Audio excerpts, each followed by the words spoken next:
Breaking news Kurnool bus ప్రమాదానికి కారణమైన శివశంకర్ మద్యం కొనుగోలు చేస్తున్న సీసీ ఫుటేజ్ ను ఎక్సైజ్ అధికారులు విడుదల చేశారు. పెద్ద టేకూరు గ్రామంలోని రేణుక ఎల్లమ్మ వైన్స్ నుంచి శివశంకర్ మద్యం కొన్నట్లు ఎక్సైజ్ అధికారులు గుర్తించారు. 2 సార్లు మద్యం కొన్నట్లు తేల్చారు. ఇక సాయంత్రం 7 గంటలకు ఒకసారి, రాత్రి 8 గంటలకు 25 నిమిషాలకు మరోసారి శివశంకర్ మద్యం కొన్నట్లు సీసీ ఫుటేజ్ లో రికార్డ్ అయింది. ఆ సమయంలో శివశంకర్ వెంట స్నేహితుడు ఎర్రిస్వామి కూడా ఉన్నాడు.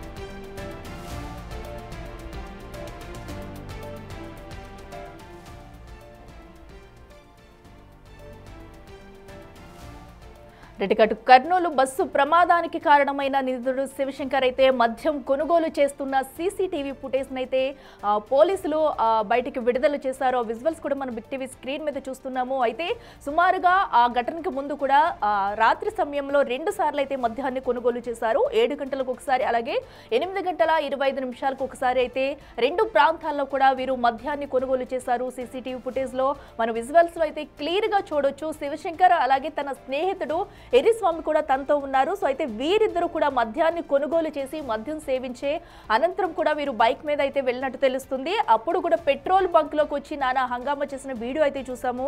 పెట్రోల్ బంక్ లో ఎలాంటి స్టంట్స్ వేశారు, అనంతరం వీళ్ళు హైవే మీదకి వచ్చి అక్కడ బైక్ స్కిడ్ అయినట్టుగా కూడా తెలుస్తుంది. అయితే ఇప్పుడు ఎట్టకేలకైతే మద్యం దుకాణాల్లో మద్యం కొనుగోలు చేస్తున్న సీసీటీవీ ఫుటేజ్ అయితే బయటకు వచ్చింది.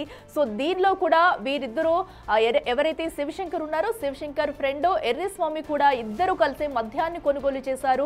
సో ఇప్పటికే ఘటనకు సంబంధించి ఎవరైతే శివశంకర్ ఫ్రెండ్ ఎర్రిస్వామిని కూడా నిన్న ఘటనా స్థలానికి తీసుకుని వెళ్లి సీన్ అయితే రీకన్స్ట్రక్షన్ చేశారు. తన ఘటన అనంతరం కూడా బయటికి వెళ్లి ఊరు వదిలి వెళ్ళిపోయినట్టయితే చెప్పారు. సో ప్రస్తుతం అయితే ఈ మద్యం కొనుగోలుకు సంబంధించి సీసీ ఫుటేజ్ విడుదల చేయడంతో మరో ఆధారం లభించినట్టయింది. ఇక మరింత సమాచారం మా ప్రతినిధి శ్రీరామ్ లైవ్ లో అందిస్తారు.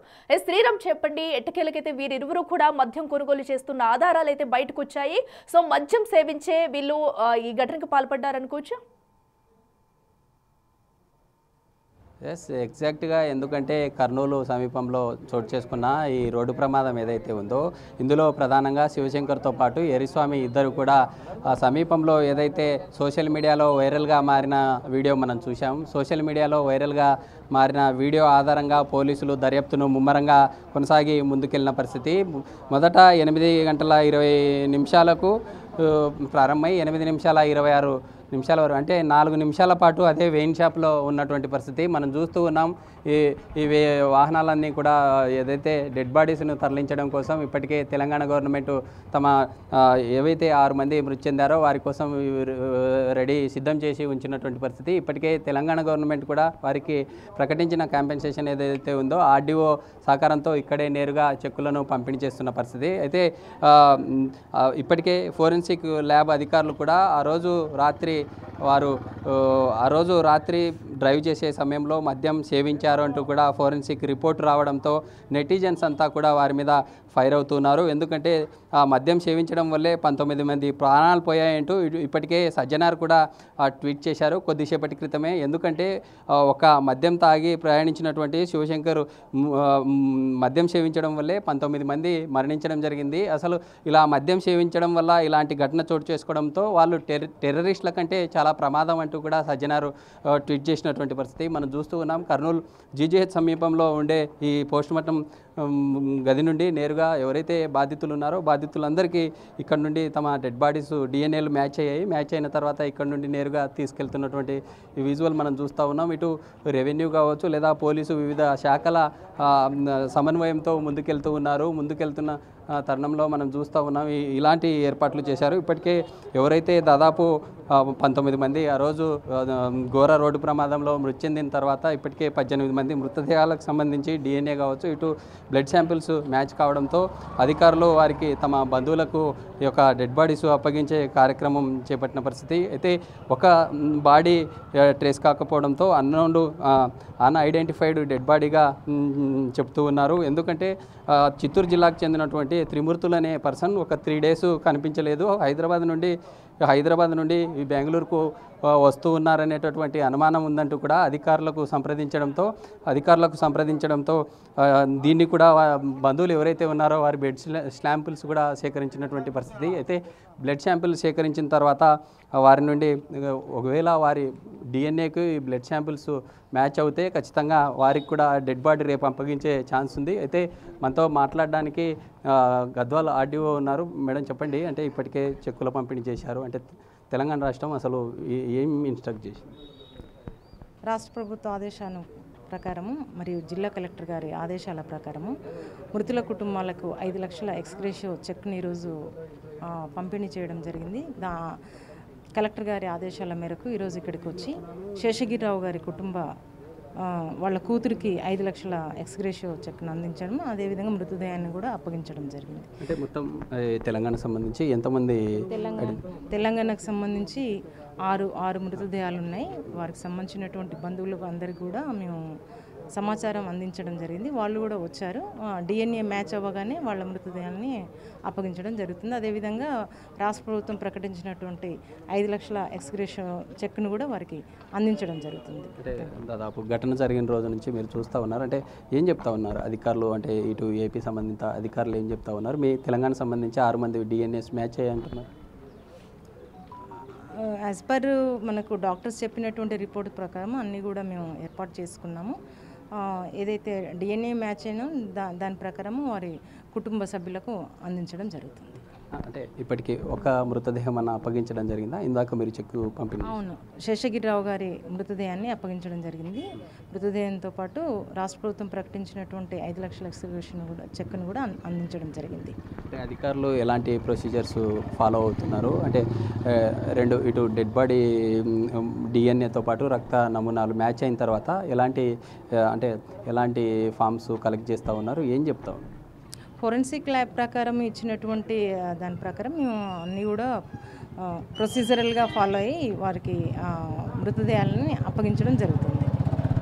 ఇది మొత్తంగా ఇప్పటికే ఇటు 2 తెలుగు రాష్ట్రాలతో పాటు మిగతా 4 రాష్ట్రాలు ఏవైతే ఉన్నాయో తెలంగాణతో పాటు ఏపీ, ఇటు బీహారు, ఒడిశా, కర్ణాటక, కేరళ రాష్ట్రాలకు చెందిన వారందరూ కూడా ఆ రోజు ఏదైతే బస్సు ప్రమాదం జరిగిన ఘటనలో నేరుగా హైదరాబాద్ నుండి బెంగళూరుకి ప్రయాణం చేస్తూ ఉన్నారు. వారంతా కూడా తమ పొట్టకూటి కోసం, జీవన ఉపాధి కోసం కొందరు వెళ్తూ ఉన్నారు. కొందరు తమ స్వగ్రామానికి వెళ్ళే సమయంలో ఈ ఘటన చోటు చేసుకుంది. ఈ ఘటన చోటు చేసుకోవడం తమ కుటుంబాల్లో చాలా విషాదం నింపింది అంటూ కూడా సజ్జనార్ కొద్దిసేపటి క్రితమే ట్వీట్ చేశారు. ఎందుకంటే ఇలా మద్యం సేవించి ఉండడం వల్లే ఇలాంటి ఘటన చోటు చేసుకుంది. అలాంటి వారు టెర్రరిస్టుల కంటే ప్రమాదం అంటూ కూడా ఘాటుగా ఎక్స్లో ట్వీట్ చేసినటువంటి పరిస్థితి మనం చూస్తూ ఉన్నాం.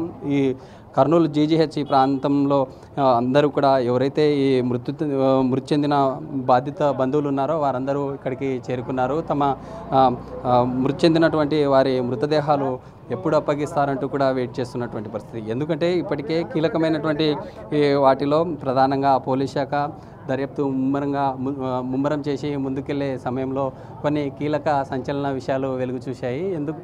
ఇప్పటికే పెట్రోల్ బంకులో దొరికిన ఈ సీసీటీవీ ఎవిడెన్స్ ఏదైతే ఉందో 4 నిమిషాలే కీలకంగా మారింది. దాంతోపాటు ఎవరైతే మృతి చెందిన బాధితుడితో పాటు ఎర్రిస్వామి యొక్క ఫోన్ సంబంధించినటువంటి డేటాతో పాటు సీసీ కెమెరా ఎవిడెన్స్ ఆధారంగానే ఈ అంశమంతా తెర మీదకి వచ్చింది. పెట్రోల్ బంకు నుండి ఇద్దరు వెళ్తూ ఉన్నారు. పెట్రోల్ బంకు నుండి వెళ్ళే సమయంలో ఇద్దరు వెళ్ళారా లేకుంటే ఏంటనే కోణంలో పోలీసులు దానికి సంబంధించినటువంటి వాటన్నింటినీ దర్యాప్తు చేశారు. దర్యాప్తు చేసే సమయంలోనే అనేక రకాల కీలకమైనటువంటి అంశాలన్నీ తెర మీదకి వచ్చినటువంటి పరిస్థితి. అయితే ఇప్పటికే ఎక్సైజ్ సంబంధిత శాఖ వారు కూడా 6 గంటలకు మద్యం సేవించారు. 6 నుండి 8 గంటల మధ్యలో 2 సార్లు మద్యం కొనుగోలు చేశారంటూ ఏదైతే వైన్ షాప్ దగ్గర ఎర్రిస్వామి కావచ్చు, మృతి చెందిన బాధితుడు ఇద్దరు కూడా 2 సార్లు మద్యం కొనుగోలు చేసినటువంటి ఆ వీడియో ఇప్పుడు సోషల్ మీడియాలో మరోసారి వైరల్గా మారింది. నిన్న పెట్రోల్ బంకులో వెళ్ళే సమయంలో ఏదైతే 4 నిమిషాల సమయంలో అక్కడ పెట్రోల్ బాయ్ లేకపోవడంతో అరుపులు కేకలు వేశారు. మరోసారి స్టంటు చేసే సమయంలో కొంత అక్కడే స్లిప్ అయినటువంటి పరిస్థితి. అలాంటి సిచ్యువేషన్ నుండి మరోసారి పెట్రోల్ బంకు నుండి నియర్ బైలో ఉండే వైన్ షాప్ ఏదైతే ఉందో ఒక 400 మీటర్ల డిస్టెన్స్లో పెట్రోల్ బంక్ నుండి వైన్ షాప్కి 400 మీటర్ల దూరంలో ఉంటుంది. జాతీయ రహదారికి దగ్గరలో ఉండడం వలన 2 సార్లు మద్యం కొనుగోలు చేసి అసలు అక్కడే కూర్చొని తాగడానికి కూడా వీలుగా ఉంటుంది. అలాంటి ప్రాంతంలోనే అక్కడే సిట్టింగ్ వేశారా, లేకుంటే మరో చోట ఏదన్నా సిట్టింగ్ వేసి ఇద్దరు మద్యం సేవించిన తర్వాత రోడ్డు మీద ప్రయాణించారా అనే కోణంలో కూడా పోలీసులు దర్యాప్తు చేస్తున్నారు. ఎందుకంటే ఎర్రిస్వామిని నిన్న సీన్ రీకన్స్ట్రక్షన్లో భాగంగా పోలీసు ఉన్నతాధికారులు వారిని అక్కడికి తీసుకొని వెళ్ళారు. సీన్ రీకన్స్ట్రక్షన్లో భాగంగా అక్కడికి తీసుకొని వెళ్ళడంతో పోలీసులకు ఎర్రిస్వామి అనేక రకాల సంచలన విషయాలు చెప్పడం జరిగింది. పోలీసులకు చెప్పిన తర్వాత బస్సు ప్రమాదం జరిగిన తర్వాత డ్రైవర్ ఎవరైతే ఉన్నారో డ్రైవర్ స్టేట్మెంట్తో పాటు ఎర్రిస్వామిని ఇద్దరిని కూడా వేరువేరుగా పోలీసులు ఆ యొక్క సీన్ జరిగినటువంటి ప్రాంతానికి అక్కడికి సీన్ రీకన్స్ట్రక్షన్లో భాగంగా అక్కడికి వెళ్ళి వారి నుండి దర్యాప్తు చేసినటువంటి పరిస్థితి మనం చూస్తూ ఉన్నాము. ఇటు పక్కన ఉన్నటువంటి తెలంగాణ రాష్ట్రంతో పాటు వివిధ ప్రాంతాలకు 18 మృతదేహాలను ఇప్పటికే ప్రభుత్వ అధికారులు అన్ని రకాల ఏర్పాట్లు చేసి మృతదేహాలను అప్పచెప్తూ ఉన్నటువంటి విజువల్ మనం చూస్తూ ఉన్నాం. ఈ వెహికల్ ఏమో ఆ మృతదేహం కలెక్ట్ చేసుకున్న తర్వాత బయటికి వెళ్ళడానికి సిద్ధంగా ఉన్నటువంటి వెహికల్స్.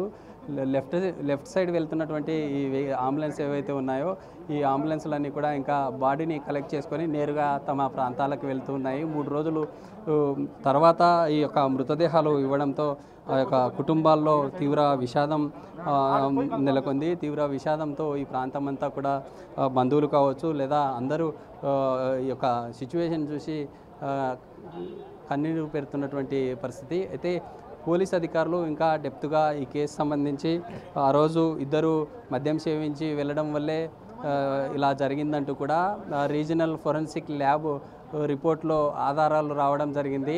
సోషల్ మీడియాలో కూడా అనేక రకాల వార్తలు వచ్చాయి. ఎందుకంటే ఇటు బైకు రైడ్ చేస్తూ మృతి చెందిన బాధితుడితో పాటు తన ఫ్రెండు ఎర్రిస్వామి ఎవరైతే ఉన్నారో మద్యం సేవించడం వల్లే ఇలా జరిగిందని, కుటుంబ సభ్యులు లేదు మా కుమారుడు ఎలాంటి మద్యం సేవించలేదని తన సోదరుడు కూడా ఇలా చెప్పుకుంటూ వచ్చినటువంటి పరిస్థితి.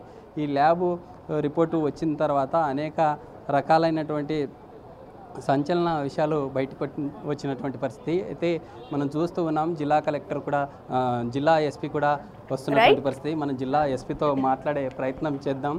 జిల్లా ఎస్పీ వస్తూ ఉన్నారు, ఆయనతో మాట్లాడదాం. అసలు ఇప్పటికే ఈ కేసుని ఎలా ముందుకు తీసుకెళ్తున్నారు? విక్రాంత్ పాటిల్ జిల్లా ఎస్పీ ఉన్నారు. సార్ చెప్పండి. తర్వాత మనం చూస్తూ ఉన్నాం అంటే ఇప్పటికే ఈ ఘటనకు సంబంధించి అన్ని రకాల ఏర్పాట్లు చేస్తూ ముందుకెళ్తున్నామంటూ కూడా జిల్లా ఎస్పీ చెప్తున్నటువంటి సిచ్యువేషన్ అయితే. Okay right Sriram, thank you.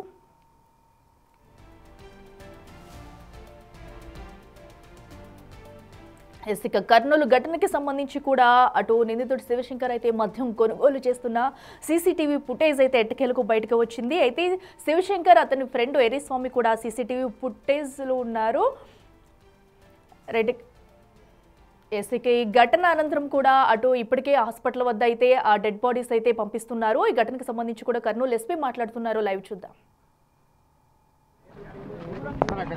చూస్తూ ఉన్నాం. అయితే ఇప్పటికే అన్ని రకాల